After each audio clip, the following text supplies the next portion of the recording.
오늘 본문은 요한복음 3장 1절부터 7절 말씀입니다. 사실 이 본문은 이제 14절까지 연결되는 말씀이지만 오늘은 2주에 걸쳐서 전반부만 다뤄보도록 하겠습니다. 여기서 니고데모라는 사람이 등장을 합니다. 그는 이제 성경을 살펴보면 바리새인이었다라고 이렇게 기록되어 있고 유대인의 관원이었고 랍비였습니다. 그러니까 당시로는 사회적으로나 종교적으로 상당한 위치에 있었던 사람으로 미뤄 짐작해 볼 수 있습니다. 그런데 그가 한밤중에 예수님을 찾아옵니다. 한밤중에 찾아왔다라는 것이 중요합니다. 떳떳이 찾아온 게 아니라 몰래 찾아왔던 것입니다. 그리고 예수님을 만납니다. 그리고 니고데모가 예수님께 이렇게 이야기하죠. 예수님은 하나님께로부터 오신 분입니다. 그렇지 않고서야 어떻게 그 놀라운 표적을 행할 수 있겠습니까? 이 말의 이 뉘앙스나 이 말 자체를 보면 언뜻 예수님에 대해서 잘 알고 있는 것 같지. 그러니까 예수님이 하나님의 아들인 것을 아는 것 같이 보여지지만 사실 그렇지 않습니다. 그래서 예수님께서는 이 니고데모의 말이 어떤 신앙 고백적인 말이 아니라 그냥 그 니고데모 개인이 느끼는 생각과 말로써 받아들입니다. 그래서 3장 3절 말씀을 보시면 그 니고데모에게 이렇게 이야기합니다. 진실로 진실로 내게 이르노니 사람이 거듭나지 아니하면 하나님 나라를 볼 수 없느니라. 거듭난다. 거듭나지 아니하면 하나님 나라를 볼 수 없다라고 이야기하십니다. 니고데모는 제가 말씀드렸지만 바리새인, 유대인의 관원, 랍비, 그러니까 종교적 지도자여 당시 사회적 위치도 상당한 사람입니다. 하나님 말씀에 대해서 모르는 사람이 아니라는 것입니다. 그런데 그에게 예수님이 말씀하시는 이 말씀을 여러분 잘 기억하셔야만 합니다. 니고데모는 예수님을 알아본 것처럼 이야기했지만 실상 예수님에 대해서 전혀 모르는 사람이었다는 것입니다. 왜냐하면 이유가 있습니다. 그는 육의 눈으로 예수님을 바라봤기 때문에 그렇습니다. 물론 기적을 보았고 그 기적을 행하는 분이 대단하다 그렇게 생각해야 할 수도 있습니다. 하지만 예수님은 그러한 표면적인 보이는 것에 대한 것으로 자신을 이해하는 것에 대해서 한마디로 그 니고데모가 가지고 있던 생각을 깨트려 버리십니다. 그러면서 뭐라고 얘기하십니까? 거듭나야 한다. 이 말씀은 단순히 니고데모에게 조언을 하시는 말씀이 아닙니다. 영적인 생명이 시작되는 본질적인 변화에 대한 선언이라고 할 수 있습니다. 그러면 거듭난다는 의미가 뭐겠습니까? 물론 이미 이 거듭남의 비밀에 대해서 아시는 분들이 상당수 있을 줄 압니다. 내가 교회를 다니고 하나님 말씀을 읽고 무엇보다 선하게 살려고 노력했는데 이게 거듭난 자의 모습이 아니냐 이렇게 생각할 수 있습니다. 그리고 이렇게 제대로 된 신앙생활이다라고 생각하시는 분들도 있을 수 있습니다. 그러나 예수님은 단순히 어떤 종교적인 행위나 노력만으로는 하나님 나라에 들어갈 수 없다라는 것을 알려주신 것입니다. 반드시 거듭나야만 합니다.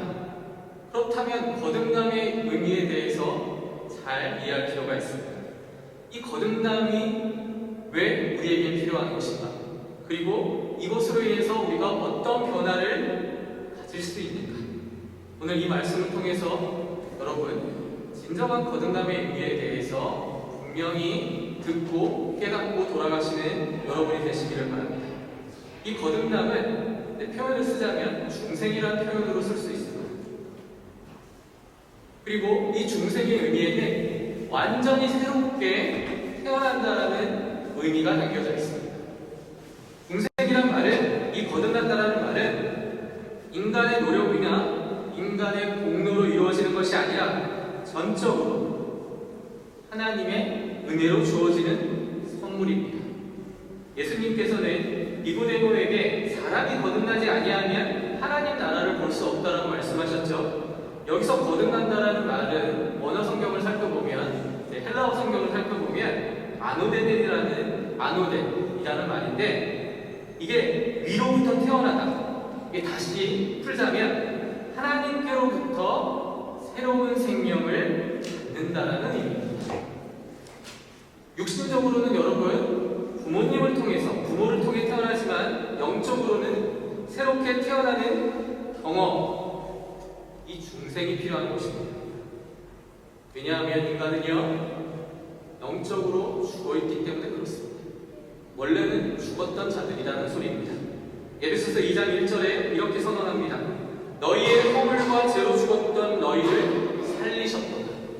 누가 살리셨습니까? 하나님이 살리셨습니다. 하나님의 아들이신 예수님께서 여러분들을 살리신 것입니다.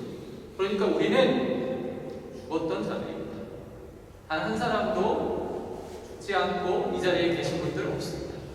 하나님이 죽었다가 살리셨다는 것입니다. 육신의 죽음을 이야기하는 게 아니라 영적인 죽음을 얘기하는 것입니다. 그러므로 성령께서 우리를 새롭게 하시고 하나님을 믿을 수 있도록 변화시키는 것이 바로 중생, 거듭남입니다. 6절 말씀을 다시 보시면 이렇게 기록되어 있죠. 육으로 난 것은 육이요 영으로 난 것은 영이니 내가 내게 거듭나야 하겠다 하는 말을 놀랍게 여기지 말라. 그리고 바람이 임의로 불며 내가 그 소리를 들어도 어디로 와서 어디로 가는지 알지 못하나니 성령으로 난 사람도 다 그러하니라. 우리는 바람이 어디서 와서 어디로 가는지 잘 알 수 없습니다. 성령께서 우리 안에 역사하시는 방식을 그러니까 이해할 수 없다는 것입니다. 하나님이 여러분들의 마음속에서 역사하시는 방식은 인간이 이해하는 방식이 아니라는 것입니다. 우리는 알 수도 없고 그것을 깨달을 수도 없는 존재라는 것입니다. 그런데 어떻게 알게 하십니까? 이게 중요한 것이죠. 방금 말씀드렸던 니고데모는 이것에 대해서 전혀 깨닫지 못했던 자라고 할 수 있습니다. 중생에 대해서, 거듭남에 대해서 알지 못했던 자입니다. 그래서 예수님이 니고데모에게 아주 구체적으로 한 가지 사실을 말씀하십니다. 요나의 표적밖에는 보일 표적이 없느니라. 요한복음 6장 26절에 예수님께서 이렇게 말씀하셨거든요. 너희가 나를 찾는 것은 표적을 본 까닭이 아니요 떡을 먹고 배부른 까닭이다. 진정한 기적의 의미를 모른 채 그냥 배부르니까 예수님을 아는 척 우리가 그렇게 안다라고 표현하는 것입니다. 예수님이 기적을 베푸시는 이유에는 여러 가지가 있지만 제일 중요한 것은 하나님의 하나님 되심을 증명하는 것입니다. 여러분, 그런데 표적 자체가 목적이 되어서는 절대 안 됩니다. 표적은 예수님이 누구신가를 드러내는 이유로 예수님께서 우리에게 기적을 보이시는 것입니다. 그런데 그것이 믿음의 본질이 될 수는 없습니다. 하지만 여러분, 인간은요 그 표적에 대해서 집중합니다. 그 뜻을 가지고 기적을 베푸신 게 아닌데 우리 인간은 그 표적을 보고 예수님이 하나님의 아들이구나, 그렇게 가면 참 좋은데 그 기적 자체를 베푸신 이유를 잘 오해한다는 것입니다. 그래서 사람들이 예수님의 기적을 통해서 예수님을 찾는 게 아니라 또 다른 기적을 바랬던 것입니다. 그것이 바로 당시 사람들의 상태요 우리들의 상태일 수 있습니다. 그리고 유대인들이 보였던 그 태도와도 통한다고 볼 수 있습니다. 마태복음 12장 38절 말씀을 보면 계속해서 유대인들은 예수님에게 표적을 보여달라고 이야기합니다. 그때 예수님께서 뭐라고 얘기하시는지 여러분 잘 들으십시오. 마태복음 12장 39절에 이렇게 말씀하십니다. 악하고 음란한 세대가 표적을 구하나 선지자 요나의 표적밖에는 보일 표적이 없느니라. 아멘. 하나님이 기적을 베푸시는 이유는 하나님을 알게 하기 위해서입니다. 그런데 우리 중에도 하나님을 믿고 신앙생활 열심히 한다는 우리 중에도 여전히 기적을 바라고 여전히 그 표적을 통해서 하나님께 간다고 하면 그건 올바르지 않습니다. 그럼 여기서 요나의 표적이 무엇인지를 우리가 잘 이해할 필요가 있죠. 여러분, 요나의 표적은 이미 알고 계시는 분들은 알고 계시지만 구약성경 요나서에 잘 기록되어 있습니다. 어느 날 요나에게 니느웨로 가서 그들의 죄악을 책망하라고 명령하십니다. 근데 당시 니느웨는 어떤 나라였냐면요, 이제 아시리아의 한 커다란 도시였는데, 이 아시리아 민족은 어떤 나라였냐면 세상에 힘이 가장 중요한 민족이라고 생각했던 민족이었습니다.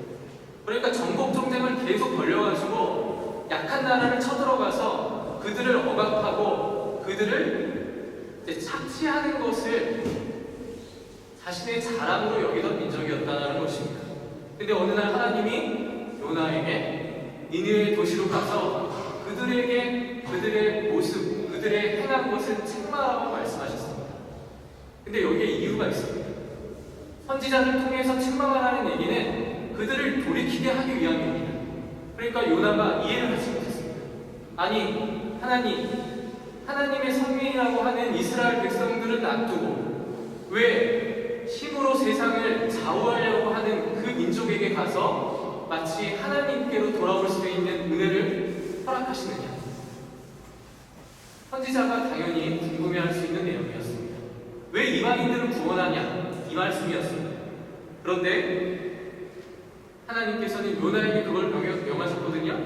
그러니까 요나가 반항을 합니다. 어떻게 합니까? 도망을 치죠. 하나님의 거룩한 말씀을 맡은 선지자가 하나님 말씀을 어기고 도망을 갑니다. 배를 타고 도망가다가 어떻게 됩니까? 갑자기 태풍이 몰아칩니다. 그러자 사람들은 두려움에 떨죠. 그러자 요나가 깨닫습니다. 하나님 말씀을 듣지 않고 도망가니 당연히 알죠. 이게 하나님이 하신 일이구나.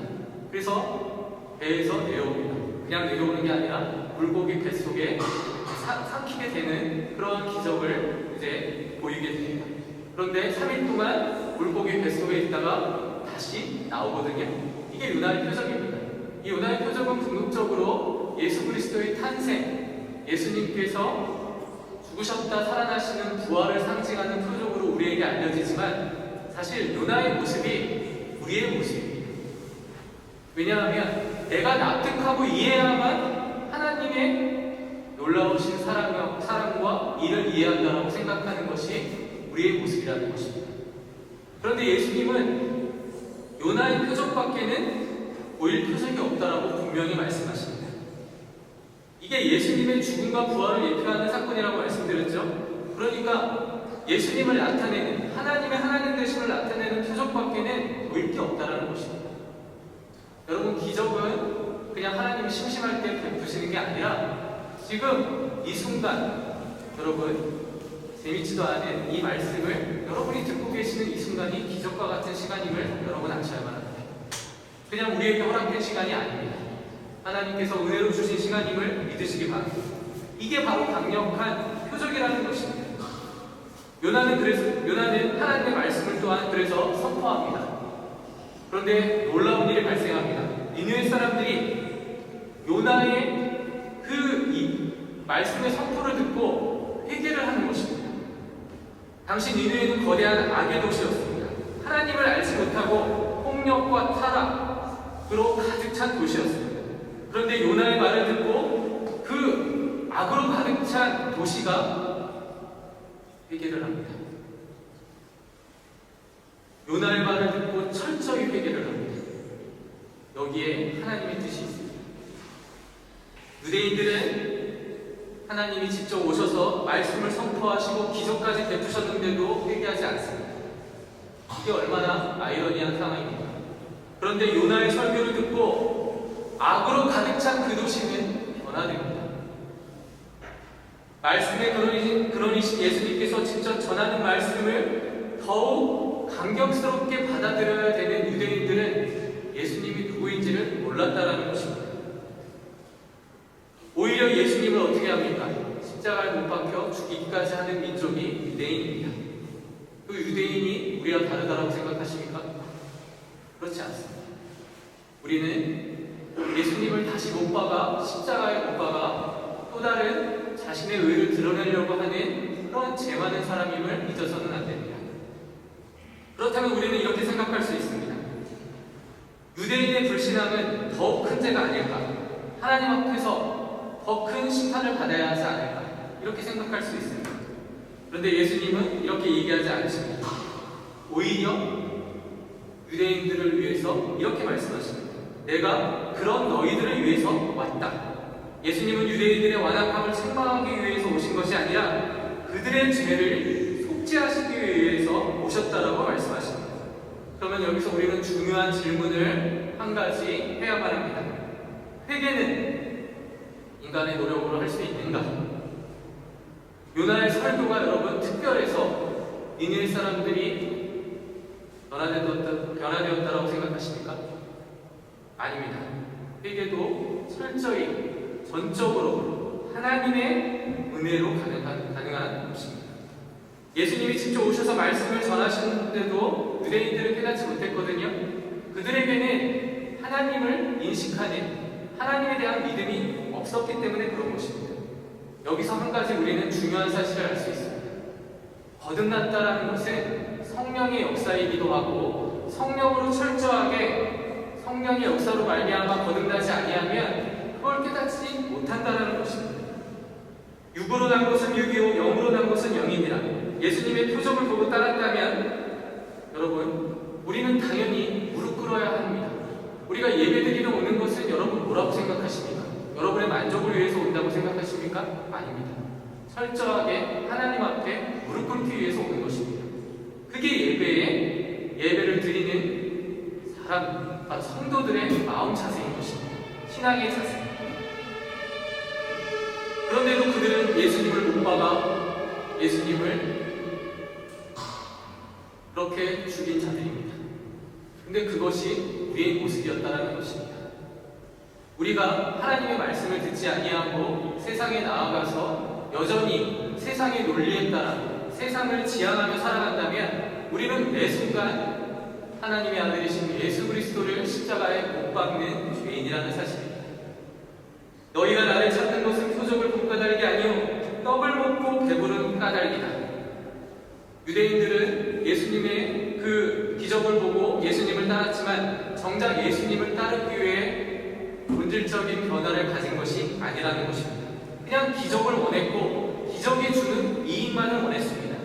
표적을 보았다고 해서 거듭난 것이 아니라는 것이다. 물과 성령으로 거듭나지 아니하면 하나님 나라를 볼 수 없습니다. 유대인들이 예수님을 십자가에 못 박은 이유는 단 하나였습니다. 그들은 거듭나지 않았기 때문에 그런 것입니다. 니고데모 역시 마찬가지였습니다. 그는 예수님을 직접 보고 예수님의 말씀을 들었던 사람입니다. 그러나 그 순간에 깨닫지 못했습니다. 왜냐하면 그는 여전히 육의 사람이었기 때문에 그렇습니다. 육의 사람은 영적인 것을 절대 깨달을 수 없습니다. 하지만 아까 말씀드렸던 니느웨 사람들은 요나의 설교를 듣고 회개했습니다. 이것이 가능했던 이유가 뭐라고요? 성령이 그것을 알게 하셨기 때문에 그런 것입니다. 그들에게 성령이 임하셨기 때문에 그 사실이 가능했던 것입니다. 우리는 여기서 어찌 보면 부끄러움을 느껴야만 합니다. 철저하게 육으로 난 것은 육이요 영으로 난 것은 영이다. 우리는 인간의 힘으로 하나님의 말씀을 듣고 깨닫는 것이 불가능하다는 사실을 모르지 않습니다. 그러나 거듭나는 것에 대해서 우리가 절실하게 바라고 또 그렇게 살아왔는지를 스스로에게 하나님 앞에 물어봐야 하는 것입니다. 인간의 힘으로는 하나님의 말씀을 듣고 깨닫는 것이 불가능합니다. 죄송한 얘기지만 성령께서 깨닫게 해주실 수 있도록 여러분 낮아지셔야만 합니다. 아무리 위대한 설교자가 이 자리에 한다고 해도 예수님이 이 자리에 오셔서 여러분들에게 말씀을 전하신다고 해도 우리가 거듭나지 아니하면 예수님의 말씀을 하나님의 말씀으로 듣지 아니한다라는 사실입니다. 그러므로 하나님을 만난 사람은 철저히 거듭나야만 합니다. 거듭난 사람은 하나님을 향한 믿음이 생길 수밖에 없습니다. 거듭나기 전에는 하나님을 믿지 않았지만 그냥 형식적으로 종교 생활을 했지만 중생한 이후에는 하나님을 전적으로 신뢰하게 되어 있습니다. 죄를 미워하고 회개하는 삶을 살아갑니다. 그래서 거듭난 사람은 과거의 죄를 후회하고 죄와 싸우려는 자세가 있습니다. 죄를 짓고 아무렇지도 아니하면 여러분 거듭났다고 볼 수 없습니다. 철저히 성령으로 거듭나야만 합니다. 죄를 멀리하고자 하나님께 철저히 붙들려 있어야만 하는 것입니다. 다시 하나님께로 돌아가고자 발버둥치셔야만 하는 것입니다. 하나님과의 친밀한 관계를 누리셔야만 합니다. 거듭난 사람은 하나님을 아버지라 부를 수 있고 하나님께 기도할 수 있게 됩니다. 하나님의 사랑을 깊이 경험하게 된다는 것입니다. 새로운 삶을 살기 위해 노력합니다. 그래서 거듭난 사람은 더 이상 세상의 가치관을 따라가지 아니하고 하나님이 무엇을 기뻐하시는지에 대해서 관심을 갖게 되어 있습니다. 고린도후서 5장 17절 말씀에 그런즉 누구든지 그리스도 안에 있으면 새로운 피조물이다. 이전 것은 지나갔으니 보라 새 것이 되었도다. 여러분은 새 것이 된 줄로 믿으시기 바랍니다. 거듭남을 가지신 자로 믿으시기 바랍니다. 사랑하는 성도 여러분, 오늘 우리는 예수님의 말씀을 통해 거듭남이 선택이 아니라 반드시 필요한 것임을 우리가 들었습니다. 하나님 나라에 들어가기 위해서는 단순한 종교 생활이 아니라 거듭나야만 합니다. 성령을 통한 중생의 경험이 있어야만 하는 것입니다. 오늘 이 말씀을 들으면서 과연 나는 거듭난 사람인가 한번 생각해 보시기 바랍니다. 만약 거듭남을 경험하지 못하셨다면 늦지 않았습니다. 지금 이 순간 그리고 앞으로 계속해서 하나님의 놀라우신 은혜에 전적으로 기대시길 바랍니다. 그리고 철저하게 하나님 앞에 기도하십시오. 성령께서 우리의 마음을 변화시키시고 새로운 생명으로 분명히 인도하실 줄 믿습니다. 우리는 모두 거듭난 하나님의 자녀입니다. 하나님의 나라를 소망하는 성도로 살아가시는 여러분이 되시기를 주님의 이름으로 축원합니다. 기도하겠습니다.